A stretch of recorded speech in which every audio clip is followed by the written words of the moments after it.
मित्रांनो, अभिनेत्री प्रार्थना बेहरे हिने तिच्या सोशल मीडिया अकाउंटवरनं एक व्हिडिओ शेअर केला आहे. ती आता 2 दिवस तिच्या शूटिंगसाठी बिझी असणार आहे आणि त्याच वेळेस मात्र ती तिच्या कारमध्ये असते आणि तिचा डॉग जो आहे तो तिला जाऊ देत नाही. मित्रांनो, त्यावेळेस प्रार्थना बेहरे अतिशय इमोशनल होत तिने कॅप्शन दिलं आहे, कामावरती मला जावं लागतंय परंतु माझं मन माझ्या बाळाकडे लागत आहे.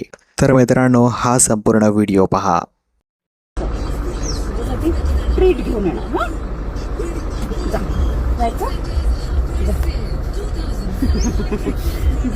स्टोरी चल. रंडी स्टोरी चिटकली स्टोरी